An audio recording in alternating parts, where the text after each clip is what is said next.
Pria ini terjatuh dalam tong yang berisi acar timun, namun tidak ada satu orang pun yang mengetahuinya. Bahkan sampai akhirnya pabrik tersebut tutup permanen. 100 tahun kemudian, dua orang anak tidak sengaja membuka tong tersebut dan membangunkan pria itu. Pria itu tidak menua sedikit pun dan tentu ia dibawa ke sebuah lab untuk diteliti oleh para ilmuwan. Pria itu tampak baik-baik saja dan dirinya seperti diawetkan bagaikan acar timun. Dahulu kala hiduplah seorang pria pekerja keras bernama Greenbaum. Ia jatuh cinta dengan seorang wanita bernama Sarah dan keduanya kemudian menikah. Tapi tak lama kota mereka dijajah oleh pasukan Rusia dan membantai semua orang yang ada di kota mereka. Mereka berdua pun kemudian mencoba merantau ke daratan Amerika untuk hidup yang lebih baik. Greenbaum mendapatkan pekerjaan sebagai pemburu tikus di sebuah pabrik acar. Uang yang mereka kumpulkan kemudian Greenbaum belikan tanah makam untuk mereka berdua kelak jika sudah tiada. Sampai akhirnya sebuah berita menggembirakan datang di mana istri Greenbaum akhirnya hamil anak pertama mereka. Hari itu ketika Greenbaum sedang memburu para tikus, ternyata ada sekelompok pasukan tikus mulai menyerangnya sampai akhirnya membuat Greenbaum terjatuh dari atas dan masuk ke dalam tong acar timun yang tidak diketahui oleh siapapun di sana. Sampai akhirnya pabrik itu pun tutup secara permanen dan Greenbaum masih ada di dalam tong tersebut. Ratusan tahun berlalu sampai ada dua orang anak yang menerbangkan drone tidak sengaja masuk ke dalam pabrik tua itu. Drone tersebut menabrak tong acar dan membukanya. Kemudian tak lama Greenbaum terbangun dari tong tersebut tanpa berubah sedikit pun. Setelah kejadian itu, Greenbaum dibawa untuk diteliti oleh para ilmuwan yang yakin dirinya terawetkan oleh air asin acar itu. Greenbaum sempat menanyakan kepada dokter di mana keberadaan istrinya yang ternyata sudah lama meninggal. Tapi Greenbaum malah marah dan memukul dokter tersebut. Esoknya, dokter memberi kabar bahwa ternyata Greenbaum memiliki keturunan yakni cicitnya yang bernama Ben Greenbaum. Mereka pun akhirnya bertemu di mana sosok Ben yang sangat mirip dengan Greenbaum. Diawetkan ratusan tahun, tentu perubahan di kota itu membuat Greenbaum sempat keheranan. Ia bahkan sempat kaget ketika ada taksi mendekat ke arah mereka. Greenbaum sangat terpesona melihat apartemen Ben yang begitu besar berbeda dengan kehidupannya dahulu. Kini Greenbaum tinggal bersama Ben dan Ben mencoba mengajak Greenbaum untuk berkeliling mencoba berbagai hal baru bagi Greenbaum.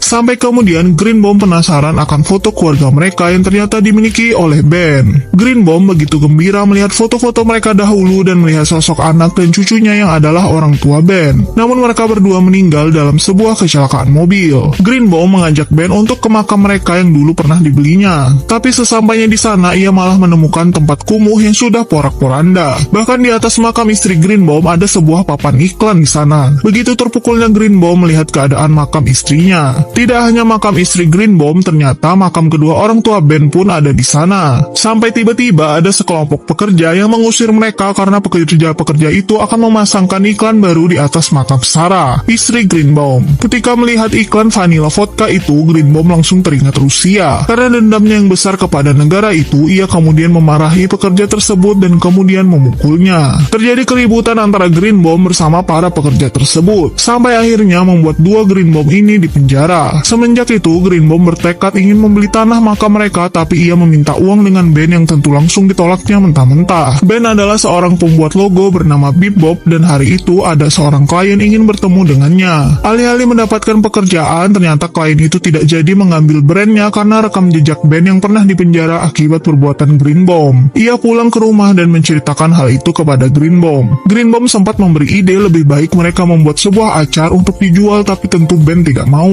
Greenbaum bertekad ia akan membuktikan kepada Ben bahwa ia akan menjadi kaya dan membeli tanah makam tersebut. Kemudian Greenbaum pun akhirnya pergi dari apartemen Ben. Seorang pria terjatuh ke dalam tong acar dan tidak ada yang mengetahuinya sampai akhirnya pabrik tersebut tutup. Ratusan tahun berlalu, dua orang anak tidak sengaja membuka tong tersebut dan akhirnya pria tersebut bangun dari tidurnya. Pria bernama Greenbaum ini ternyata memiliki keluarga satu-satunya bernama Ben yang begitu mirip dirinya. Greenbaum meminta Ben mengajaknya ke makam istrinya yang ternyata sudah terbengkalai dan bahkan ada pembangunan di sekitar makam istrinya. Greenbaum bertekad untuk mengumpulkan uang untuk mengambil lagi tanah makam keluarga mereka. Ia memiliki ide untuk membuat acar timun dan pergilah Greenbaum ke minimarket. Tapi ia begitu kaget mendapati bahwa harga timun sekarang begitu mahal. Greenbaum pun mendapat ide mencari timun yang murah, yakni mencarinya di pembuangan sampah. Bahkan ia juga mendapatkan garam di sana. Greenbaum menyiapkan alat-alat yang ia butuhkan untuk nantinya ia berjualan acar timunnya. Ia juga mencari tong-tong tak terpakai untuk kemudian dimasukkan acar-acar tersebut lalu garam. Ia menggunakan air hujan yang turun untuk pengawetannya. Selesailah pembuatan acar acar timun milik Green Bomb dan akhirnya sudah siap untuk dijual. Dua orang datang kepadanya penasaran dengan acarnya. Pria itu begitu kaget mencium aroma timun tersebut begitu kuat dan tidak menggunakan bahan pengawet apapun. Kedua pria itu kemudian membeli acar Green Bomb dan Green Bomb berhasil mendapatkan penghasilan pertamanya. Sebelumnya, Green Bomb bersama Ben terlibat kekerasan terhadap orang asing dan membuat mereka masuk penjara. Karena kejadian itu, Ben kehilangan kesempatan kerja dan akhirnya kini hidupnya kesulitan dari hari ke hari dan hubungannya menjadi buruk dengan Green Bomb. Sampai hari itu, Ben tidak sengaja melihat sebuah video di mana Green Bomb menjadi terkenal karena ada seorang blogger mengunggahnya di YouTube. Bahkan ditonton jutaan orang. Dimanapun Ben duduk, semua orang sedang menonton Green Bomb yang menjual acar. Ketika di perjalanan pulang, Green Bomb diwawancara seorang reporter dan di sana Green Bomb memberi pesan kepada Ben bahwa dirinya lebih kreatif daripada Ben sendiri dan membuat Ben kemudian memiliki ide brilian. Hari itu ketika Green Bomb sedang berjualan, sekelompok petugas kesehatan datang mengecek jualan Green Bomb. Acar timun Green Bomb disita karena sudah melanggar kode etik kesehatan. Kini semua orang yang membeli acar itu kemudian membuang acar milik Green Bomb dan ternyata Ben lah dalang dari semua itu. Kedua blogger yang mempopulerkan acar Green Bomb pertama kali menemuinya dan memberinya ide untuk mencari pegawai magang dari kalangan mahasiswa tanpa dibayar. Green Bomb bisa mengompensasi mereka dalam pendidikan dan pengalaman. Jadilah akhirnya ia merekrut seorang wanita yang menjadi asistennya dan mengajak mereka yang lain menjadi pekerja pembuat acarnya. Para mahasiswa itu berkeliling menjual acar tersebut dan hal itu dilihat oleh Ben yang emosi mengetahuinya. Kini semua orang memakan acar milik Green Bomb. Dari uang yang terkumpul, Green Bomb berhasil membeli tanah pemakaman milik keluarganya dan kini makam tersebut sudah jauh lebih baik. Tiba-tiba Green Bomb terpikir sesuatu ketika melihat makam orang tua Ben. Ia kemudian menemui Ben menunjukkan bahwa ia berhasil membeli tanah makam keluarga mereka.